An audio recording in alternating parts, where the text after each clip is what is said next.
Bien-aimés frères et sœurs, vous connaîtrez la vérité et la vérité vous affranchira. Ça, c'est pas moi qui le dis, c'est la Bible qui le dit. Mais moi, je vous dis mieux.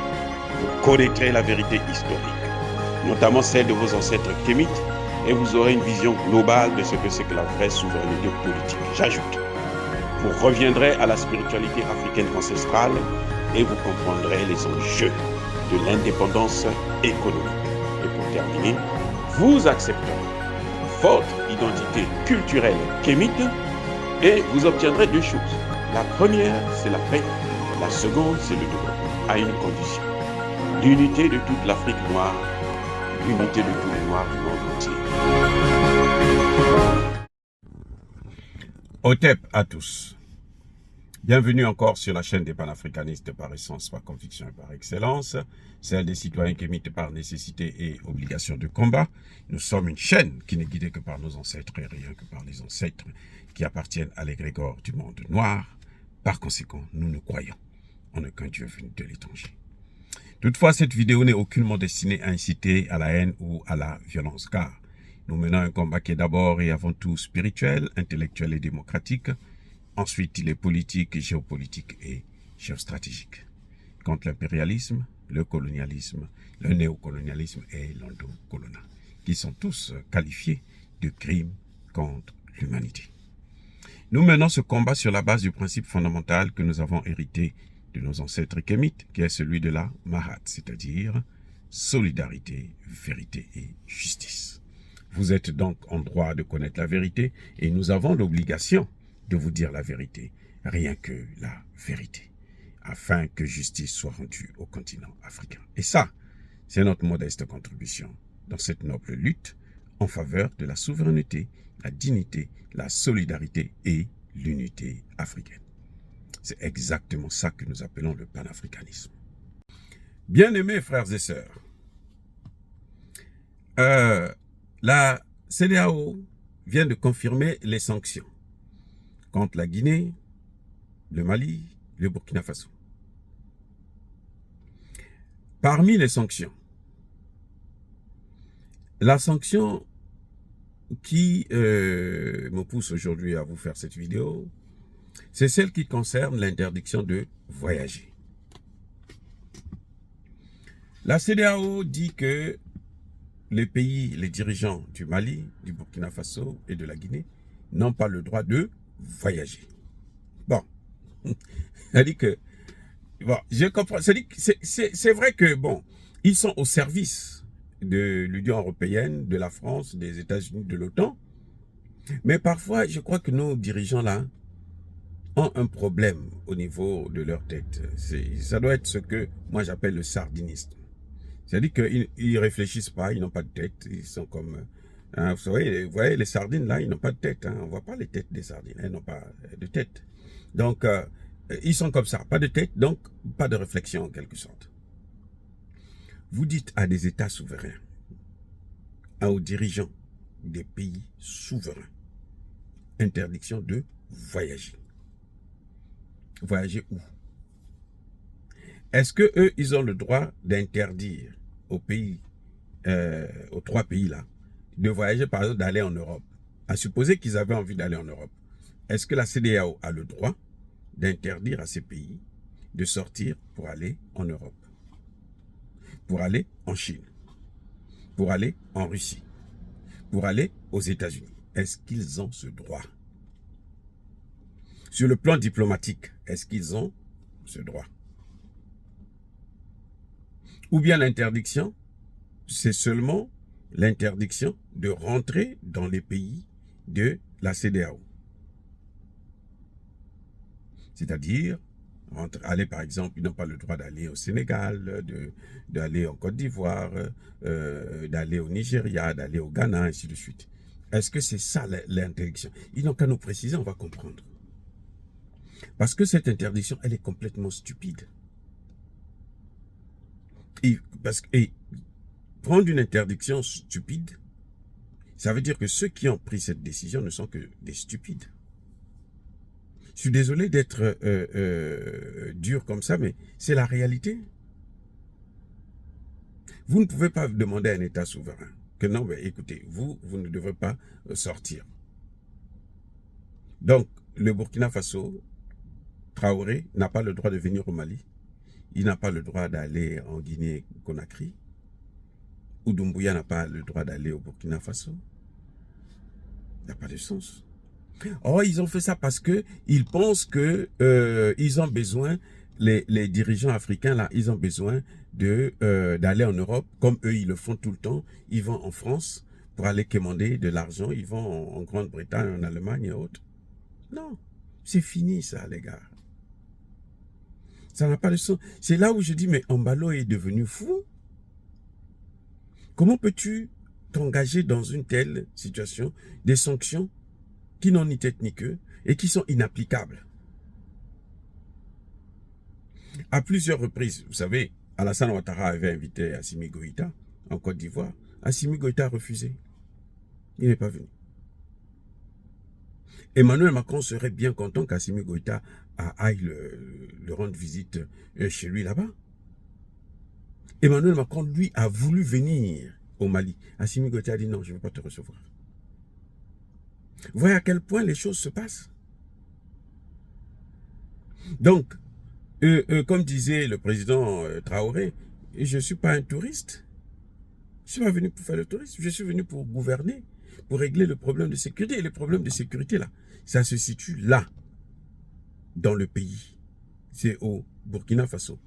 Ce n'est pas en dehors du Burkina Faso.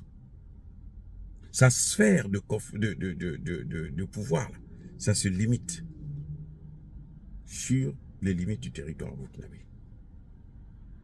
En dehors du Burkina Faso, lui, il n'a rien, il s'en fiche. Donc, quand eux, ils demandent, ils sont conscients, pour eux, ils se disent que, bon, les pays européens vont suivre, eux aussi vont mettre l'interdiction. Mais on interdit à quelqu'un de venir chez toi, pas d'aller chez un autre. Je répète, tu ne peux pas demander à quelqu'un de ne pas aller dans l'autre maison. Ce n'est pas toi qui gouvernes cette maison. Tu peux interdire aux habitants, aux voisins du quartier, de ne pas venir dans ta maison. Parce que ça, c'est ta maison. C'est toi qui es le maître de la maison. Donc, tu peux prendre des dispositions sur ça. Mais tu ne peux pas prendre des dispositions concernant la maison de l'autre. Embalo Sissoko ne peut pas interdire aux 3 leaders de la sous-région d'aller, par exemple, en France. Il n'a pas ce droit. Il peut les interdire de venir en Guinée, mais ils n'ont pas envie d'aller en Guinée. Déjà, même en France, là, ils n'ont pas envie d'y aller. Quand il y a eu comment vous appelez ça, le sommet USA-Afrique, les USA sont tellement menteurs qu'ils ont voulu manipuler les gens. Et les USA savaient très bien qu'Assimi Goïta ne viendra pas. Depuis qu'Assimi Goïta est là, il n'a jamais voyagé. Le seul endroit qu'il est parti, il est allé au sommet de la CEDEAO au Ghana. Et depuis quand il est parti là-bas, il a vu que ces gens-là sont commandés par la France. Il n'est plus jamais parti, n'a plus jamais bougé. Il va aller là en Russie. On va voir si la CEDEAO va lui interdire de rentrer, d'aller en Russie. Qu'est-ce qu'ils vont faire? Ils vont bloquer le ciel russe? Mais attendez, soyons sérieux. Soyons sérieux. Prenez des sanctions au moins qui sont censées, que vous êtes capable d'appliquer, de mettre en application. Si vous dites ne sortez pas, vous n'avez pas le droit de voyager. C'est quoi? Le droit de voyager dans vos pays, oui. Mais dans vos pays, il n'y a rien. Les gens sucent le caillou là-bas. Les Ivoiriens sont malheureux. On peut nous dire tout ce que l'on veut. Mais la Côte d'Ivoire, les Ivoiriens sont malheureux. Les Sénégalais sont malheureux. Quel est le pays africain, notamment francophone, où les gens vivent bien? C'est tous des malheureux. Tous les pays africains, là, ce sont des malheureux. Donc, si vous interdisez à certains chefs d'État de ne pas venir chez vous, ils s'en fichent éperdument. Vous n'avez rien fait. C'est comme si vous êtes en train de défoncer une porte ouverte. Donner un coup de pied dans l'eau, des coups de poing dans l'air, dans l'espace. Ça va vous apporter quoi? Il n'y a rien. Vous ne faites rien du tout. C'est comme s'ils veulent exister. Et ce sont les premiers encore à dire que non, vous ne devez pas aller vers une fédération parce que nous devrons rester tous ensemble. Là encore, c'est ridicule. C'est-à-dire que la CEDEAO croit que elle a un droit de violer la souveraineté des États souverainiste. C'est faux. La CEDEAO, c'est un ensemble des États souverains qui ont le droit de donner leur avis sur certains sujets.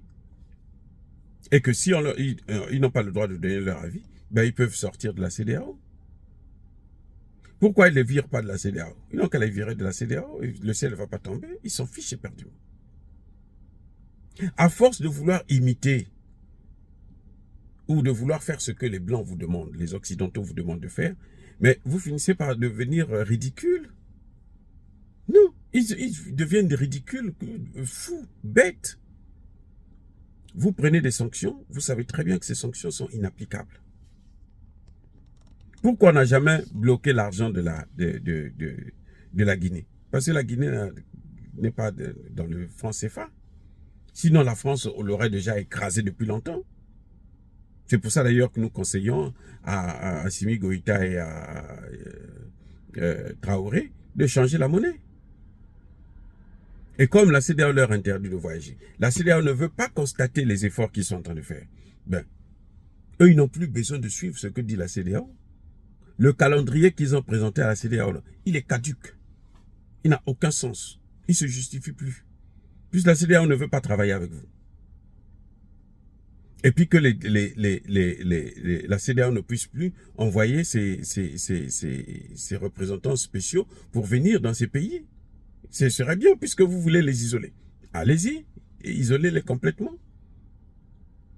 Mais en tout cas, ce que je constate, c'est que la Chine, la Turquie, la Russie, non, ils ont de bonnes relations avec eux et c'est le plus important. Parce qu'avec l'Occident, on est là depuis plus de 50 ans, 60 ans maintenant ou plus. Et on n'a jamais eu quelque chose, on n'a jamais avancé, on ne s'est jamais développé. Donc, ne pas être avec les Occidentaux, avec l'OTAN, on s'en bat les couilles. Ça ne nous dit rien du tout, pas du tout. On ne perd rien, on ne gagne rien. Au contraire, on est nettement mieux.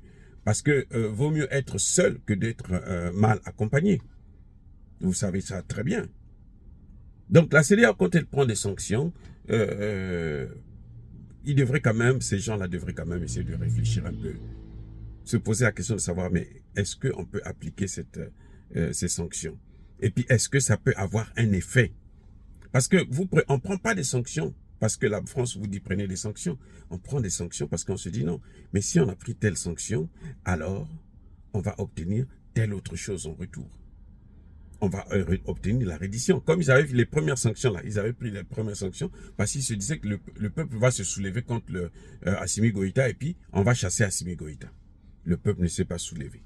Donc les sanctions n'ont pas donné les effets qui étaient attendus. Au contraire, la CEDEAO est en train de perdre sa crédibilité sur tout le continent, en tout cas dans le milieu de la jeunesse.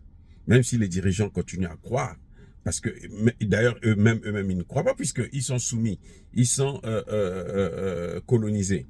Bon, donc ils n'ont pas besoin de croire, si vous êtes colonisé, vous êtes colonisé. Mais les sanctions n'ont pas donné de résultats probants. Donc ça ne sert à rien de prendre des sanctions qui ne vont rien apporter en fait, qui ne vont pas changer la donne. Les gars sont en train de continuer avec leur agenda. Ils sont en train de suivre l'agenda. C'est tout.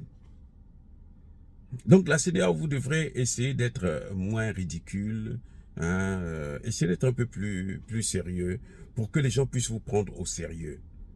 Hein. Et il faut savoir que la vraie CEDEAO, c'est la CEDEAO des peuples.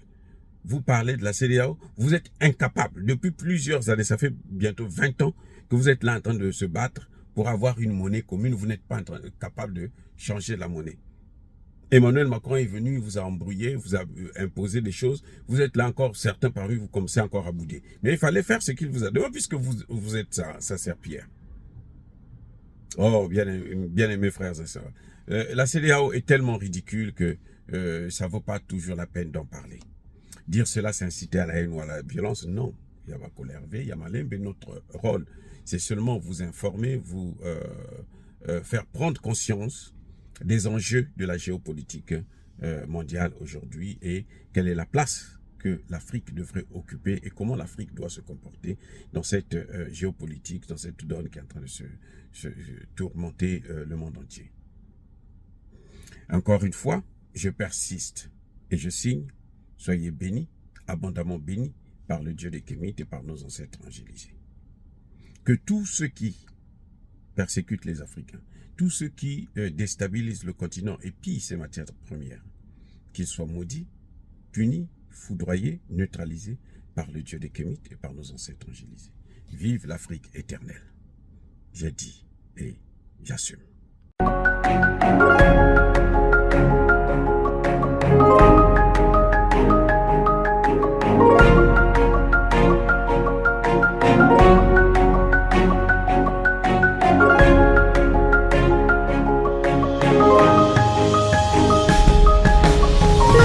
Eux, ils marchent par la foi et non par la vue. Mais moi, je vous conseille vivement de marcher par la connaissance scientifique et historique, notamment celle de nos ancêtres kémites, par les 5 sens et par l'intelligence. À vous, Apia.